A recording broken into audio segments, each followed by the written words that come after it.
Hello students, हम अध्याय 17 तारे एवं सौर परिवार के बारे में पढ़ रहे थे।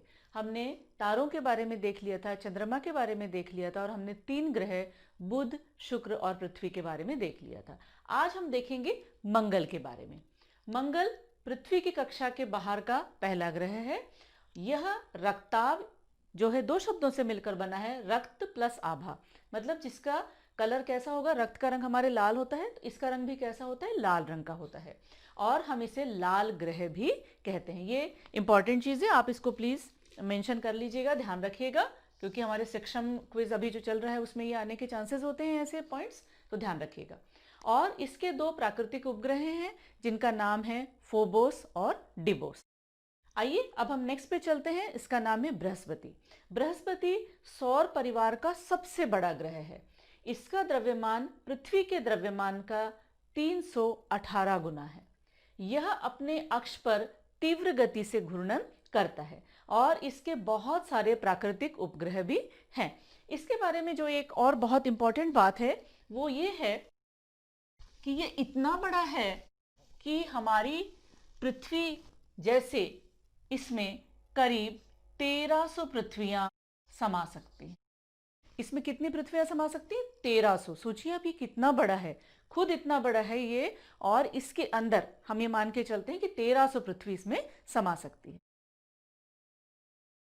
ये इतना चमकीला होता है, लेकिन इसको आप कभी भी शुक्र के साथ इसका कंपैरिजन मत करिए। शुक्र तो हमेशा सांध्य तारा और प्रातः तारा के रूप में जाना जाता है, जो आपको सूर्योदय सूर्यास्त के समय दिखाई देता है।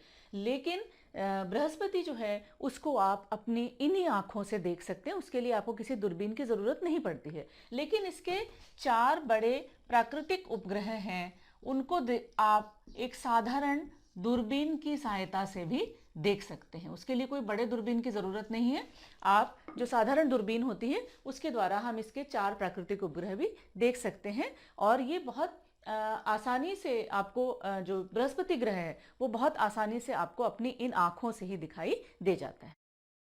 आइए अब हम बात करते हैं शनि के बारे में। शनि रंग में ये पीला होता है।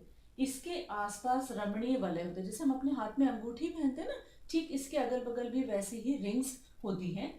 शनि के बहुत से प्राकृतिक उपग्रह हैं। जैसे जैसे आप सूर्य से दूर होते चले जाएंगे वैसे वैसे जो ग्रह हैं उनके प्राकृतिक उपग्रहों की संख्या भी बढ़ती चली जाती है। जैसे हमने देखा था कि मंगल के 2 हैं, फोबोस और डिबोस हैं। उसके बाद हमने देखा था कि बृहस्पति की 4 उपग्रह जिनको आप दूरबीन से देख सकते हैं। और शनि जो है इसके बहुत से प्राकृतिक उपग्रह हैं। और सबसे इसकी जो रोचक बात है शनि के बारे में कि यह सबसे कम सघन है, इसका घनत्व जल से भी कम है। इसका मतलब आप समझ रहे हैं, अगर हम एक पानी से भरा एक तालाब या किसी नदी या समुद्र की कल्पना करें जिसके ऊपर की शनि हो, तो वो शनि उसके ऊपर तैरेगा, वो उसमें डूबेगा नहीं। कितने आश्चर्य की बात है ना ये। लेकिन हाँ जी, ये बात बिल्कुल सही है कि इसका घनत्व जल से भी कम होता है। और आपको एक बहुत ही रोचक बात बताते हैं, इस समय जो है आप बहुत लकी हैं कि आप इस समय मंगल को देख पा रहे हैं। मंगल को देखने की जो दिशा है वो दक्षिण पूर्व में है। मैंने जैसे पहले भी आपको बताया ये लाल रंग का है। आज तो लिटरली ये चंद्रमा के साथ ही दिखाई दे रहा था, कल थोड़ा सा दूर होगा इससे, लेकिन आप इसको देख सकते हैं। कौन सी दिशा में? दक्षिण पूर्व में। और बृहस्पति और शनि ये तो जैसे जोड़ी बना के आकाश में घूम रहे हैं। इनका जो देखने के लिए जो दिशा है वो है दक्षिण पश्चिम। ये दोनों बिल्कुल साथ साथ हैं। जैसे मैं आपको यहाँ ड्रॉ करके बताती हूँ कि आप मान के चलिए ये आपका बृहस्पति है और ये आपका शनि है। इसको आप पहचान भी बहुत आसानी से सकते हैं।